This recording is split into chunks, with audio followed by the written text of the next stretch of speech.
Baik, perkenalkan nama saya Amanda Putri Rika dengan NIM kelas 75 dari kelas D yang mengampu mata kuliah kewirausahaan oleh Bapak Riko.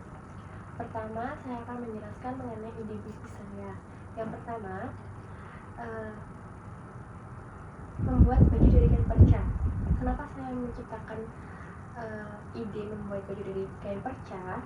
Karena membuat baju dari kain perca itu proses yang menciptakan pakaian dengan menggunakan potongan-potongan kecil kain sisa atau kain perca yang biasanya tidak terpakai.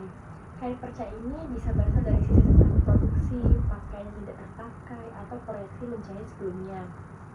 Nah, untuk membuat dari kain perca ini tidak hanya menggunakan kreativitas saja, tetapi termasuk dalam upaya mengurangi limbah tekstil dan mempromosikan keberlanjutan dalam fashion. Untuk selanjutnya, saya akan menjelaskan mengenai analisis pasar dan pemasaran, di mana analisis pasar saya harus memperhatikan mengenai tren dan peluang, yaitu yang pertama adalah sustainable fashion, di mana kita akan meningkatkan kenaikan minat terhadap model berkelanjutan, mendorong peminatan akan produk yang ramah lingkungan. Kain perca ini bisa dipasarkan sebagai alternatif yang eco-friendly. Lalu ada kustomisasi dan keunikan. Baju dari kain perca memiliki desain yang unik sehingga menarik bagi konsumen yang ingin mengekspresikan gaya pribadinya.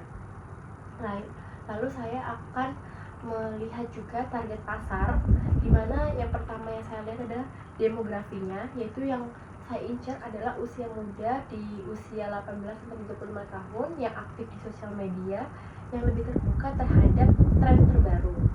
Lalu ada psikografi, di mana konsumen yang peduli tentang lingkungan, artisanal, dan menghargai keunikan dalam fashion tersebut. Lalu saya memperhatikan mengenai analisis kompetitornya. Yang pertama, untuk mengidentifikasi merek lain yang memproduksi baju dari kain bekas atau bahan daur ulang. Untuk mempelajari kelebihan dan kelemahan produk dalam desain, harga, dan strategi pemasaran. Lalu untuk yang terakhir, saya memperhatikan mengenai kebutuhan dan preferensi pelanggan. Yang pertama yang saya lakukan adalah untuk melakukan survei, mengetahui preferensi desain, warna, dan harga yang diinginkan oleh konsumen, lalu memantau tren di media sosial untuk memahami apa yang sedang diminati. Slide selanjutnya saya akan menjelaskan mengenai strategi pemasaran. Yang pertama yang saya lakukan adalah identifikasi target pasar, yang dimana menentukan siapa yang menjadi konsumen utama, misalnya kayak pecinta fashion yang mencari item unik, item yang jarang ditemui, konsumen yang peduli tentang lingkungan, yang berpikir lingkungan ini bisa didaur ulang gitu loh. Lalu menciptakan branding yang kuat, di mana saya menciptakan merek yang mencerminkan keunikan dari baju dari kain perca tersebut. Lalu menggunakan logo dan desain kemasan yang menarik dan ramah lingkungan. Lalu yang saya juga perhatikan dalam strategi pemasaran yaitu adalah pemasaran melalui digital, yaitu memanfaatkan media sosial Instagram saya, Facebook ataupun Pinterest untuk menunjukkan produk dan proses pembuatan. Bisa dibuat seperti konten visual juga yang menarik, seperti kayak video yang menonjolkan keunikan dari baju dari kain perca tersebut yang akan di-up di TikTok, yang bisa FYP. Lalu ada kolaborasi dengan influencer, di mana influencer ini mempunyai banyak pengikut yang bisa mengajak para pengikutnya untuk melihat keunikan dari baju yang memiliki keunikan tersendiri, itu kain perca tersebut gitu. Jadi pilih influencer itu juga nggak seenaknya saja, yang kita bisa memilih influencer yang memiliki audiens yang sesuai dengan target pasar kita yang di usia 18-35. Jadi kayak misalnya contoh sekarang itu Fuji. Lalu kita menggunakan e-commerce dan marketplace, di mana menjual produk dengan platform e-commerce dan marketplace seperti Tokopedia, Shopee, itu membuat website tersendiri. Lalu ada pemasaran dan pasar kreatif, di mana tujuan saya untuk mengembangkan ini mengikuti pameran yang unik. lalu ada cerita di balik produk. Jadi kayak kain perca ini pasti memiliki cerita di baliknya sebelum dibuat. Lalu ada diferensi produk, dimana mengembangkan variasi produk seperti aksesoris atau produk rumah tangga seperti dari kain perca. Contohnya kayak menciptakan tas dari kain perca. Jika sudah dikembangkan lagi baju dari kain perca, kita bisa merembet ke membuat tas dari kain perca, membuat taplak meja dari kain perca, banyak. Terus untuk slide selanjutnya saya akan menjelaskan mengenai analisis produksi, di mana yang harus saya perhatikan sekali yaitu mengenai sourcing bahan, yaitu mengidentifikasi sumber kain perca itu dari pabrik tekstil kah, pabrik garment kah, dan memastikan kain perca ini memiliki kualitas yang baik dan bervariasi dalam warna dan pola. Lalu ada desain produk, di mana mengembangkan desain produk baju yang menarik dan sesuai dengan tren fashion saat ini yang harus menonjolkan kain perca tersebut. Lalu ada prototype, di mana untuk memastikan bahwa desain dapat diproduksi secara efisien dan memenuhi standar kualitas. Lalu selanjutnya ada proses produksi, di mana yang dilakukan pertama kali mendesain gambar bajunya dengan kemauan kita sendiri. Lalu ada pengumpulan kain percanya, disortir, dipilih yang bagus-bagus dan coraknya sama sehingga bisa disusun menjadi satu yang rapi. Lalu yang ketiga ada pengukuran kain perca sebelum dipotong sesuai desain. Yang keempat, proses pemotongan kain perca. Yang kelima, proses penjahitan kain perca sesuai desain yang telah digambar di awal. Dan yang keenam, proses finishing dari pembuatan baju kain perca tersebut. Untuk selanjutnya ada rencana pengembangan usaha, di mana saya akan yang pertama mengembangkan strategi pemasaran dengan menentukan target pasar, membuat branding yang kuat seperti logo, strategi media sosial seperti Instagram, TikTok, dan lainnya. Terus influencer dan kolaborasi. Jadi kita strategi pemasarannya mengajak influencer untuk berkolaborasi dengan brand kita sendiri untuk memamerkan keunikan dari baju kain perca tersebut. Lalu ada event dan bazar, lalu ada pemasaran berbasis konten. Contohnya kayak TikTok yang kita bisa buat konten lalu kita up sendiri. Lalu ada strategi produksi, di mana yang pertama men-sourcing bahan kain perca tersebut, lalu mendesain dan prototyping. Prototyping itu adalah proses pengembangan suatu prototype secara cepat untuk digunakan terlebih dahulu dan ditingkatkan terus-menerus sampai didapatkan sistem yang utuh. Lalu ada proses produksi, yaitu menentukan metode yang digunakan untuk pengolahan kain perca ini. Lalu ada kualitas dan standar produksi, diversiensi produk dan pengemasan branding.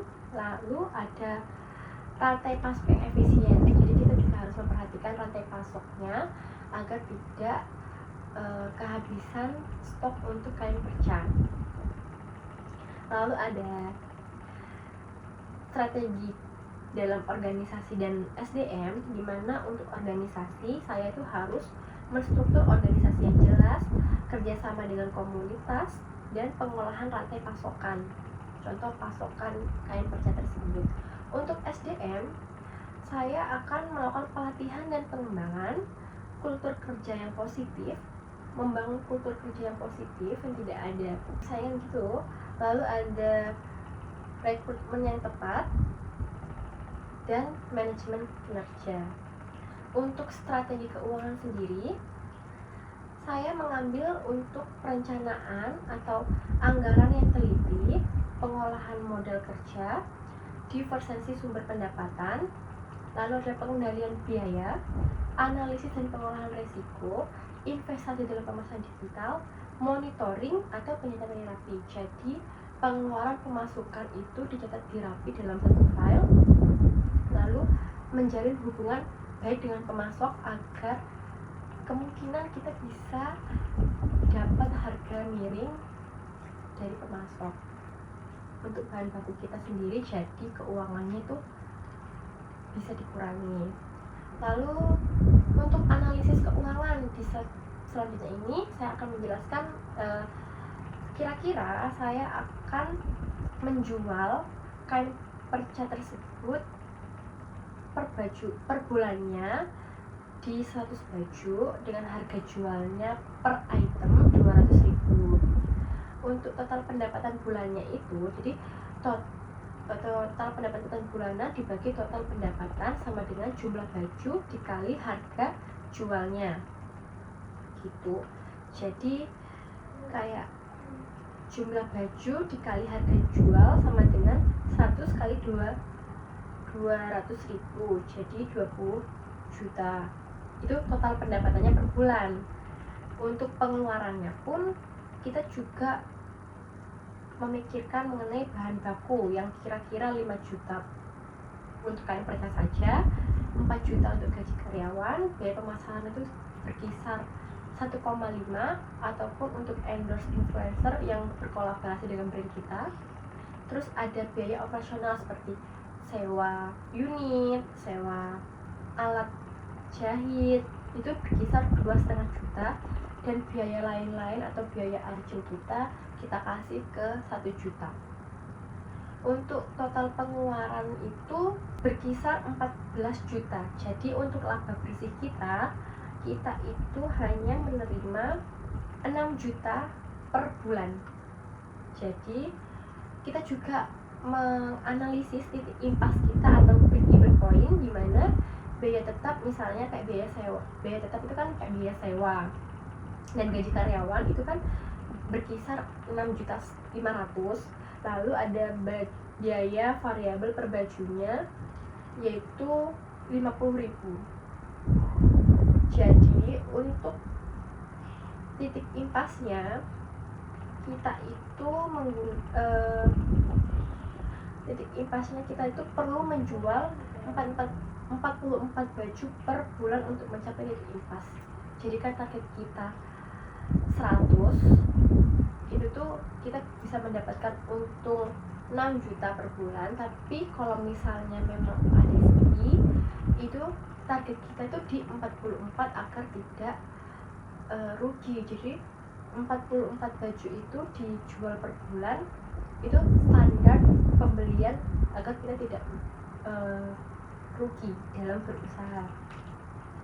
Untuk analisis SWOT, di sini saya akan menjelaskan mengenai strengths, yaitu kekuatan, di mana menonjolkan mengenai keunikan produknya. Jadi keunikan dari baju kain perca itu apa? Kita jual, menambah nilai penjualan. Lalu ada sustainability, yaitu menggunakan kain perca, mendukung praktik berkelanjutan, menarik konsumen yang peduli tentang lingkungan. Untuk biaya produksi pun menurut saya itu biaya produksinya cukup rendah, karena kan kain perca itu kain bekas tapi masih bagus, masih digunakan, tapi kita daur ulang lagi. Lalu mengenai weakness atau kelemahan, di mana yang pertama ada kesadaran merek yang rendah, terus ada kualitas variabel, di mana kualitas kain perca dapat bervariasi mempengaruhi konsistensi produk akhir. Jadikan banyaknya kain perca yang tertumpuk sehingga mungkin polanya abstrak gitu. Kita harus susun lagi. Lalu ada ketergantungan pada tren. Nah, tergantung pada tren ini modelnya berubah-ubah, itu yang menjadi kelemahan bagi kita gitu. Kita tidak tahu bisa mengejar tren tersebut atau tidak. Lalu ada opportunities, yaitu peluang, di mana pasar yang berkembang untuk fashion itu berkelanjutan. Lalu ada kolaborasi dengan desainer, yaitu peluang untuk bekerja sama dengan desainer atau influencer untuk menaikkan visibilitas dan menarik segmen pasar yang lebih luas. Lalu ada ekspansi online, yaitu pertumbuhan e-commerce membuka peluang untuk menjangkau pelanggan di luar pasar lokal. Jadi kalau misalnya e-commerce kayak Shopee, itu tuh bisa orang luar negeri melihat produk kita. Lalu ada pendidikan dan workshop, di mana menawarkan workshop untuk kursus menjahit dan dengan kain perca sehingga menjadi sumber pendapatan tambahan. Jadi kita melakukan workshop atau pelatihan kepada orang awam yang ingin berlatih. Lalu dari pelatihan tersebut kan ada biaya, nah biayanya itu bisa kita gunakan untuk penambahan produksi gitu. Terus saya akan menjelaskan mengenai threats atau ancaman, yaitu ada persaingan pasti, lalu ada fluktuasi harga bahan baku, di mana perubahan harga kain perca dan bahan lainnya dapat mempengaruhi biaya produksi. Jadi kan nggak semuanya stabil, pasti ada naik turunnya gitu. Itu yang ancaman bagi kita. Kalau misalnya harganya naik, pasti kan biaya produksinya juga naik, biaya penjualan juga pasti naik. Lalu ada perubahan tren mode, terus ada ekonomi yang tidak stabil, jadi krisis ekonomi mempengaruhi pembelian konsumen kepada kain perca tersebut. Lalu di sini ada strategies words, yaitu yang pertama strength, lagi itu kekuatan, adalah first unique product, di mana kita menggunakan keunikan dan estetika baju dari kain perca sebagai keunggulan pemasaran, buat konten visual semenarik mungkin di media sosial dan situs web yang menyoroti desain unik dan keberlanjutan produk. Lalu yang kedua ada sustainability branding, di mana posisi merek sebagai produk ramah lingkungan itu harus ditingkatkan lagi, menjadi nilai poin plus bagi kita, menjadi nilai tambah buat kita juga. Lalu ada weakness, kelemahan, di mana yang pertama ada brand awareness development, di mana fokus pada strategi pemasaran yang efektif untuk meningkatkan kesadaran merek itu. Jadi kita harus benar-benar membuat merek, terus menggunakan influencer untuk berkolaborasi dengan audiens, untuk menjangkau audiens, berkolaborasi dengan kita untuk menjaga audiens. Lalu ada quality control, yaitu mengimplementasikan sistem kontrol kualitas yang ketat untuk memastikan konsistensi dan standar produk. Lalu ada opportunity, peluang, di mana yang pertama ada expand into sustainable fashion market, yang memanfaatkan tren fashion berkelanjutan dengan mengembangkan lini produk yang berbahan dasar kain perca. Lalu ada online presence, yaitu mengoptimalkan platform e-commerce, dan workshop and community, yaitu menyelenggarakan workshop menjahit untuk kelas kreatif menggunakan kain perca. Untuk ancaman sendiri atau threats, kita ada competitive analysis dan positioning, yaitu melakukan analisis pasar secara berkala untuk memahami kompetisi. Lalu ada market trend adoption, tetap up to date dengan tren mode untuk perubahan selera konsumen. Lalu ada economic and supply chain risk management, yaitu diversifikasi sumber kain dan bahan baku untuk mengurangi resiko ketergantungan pada satu pemasok. Itu penjelasan dari saya. Selanjutnya kalian bisa melihat slide hasil produk baju dari kain perca. Sekian, terima kasih dari saya. Saya ucapkan terima kasih. Assalamualaikum.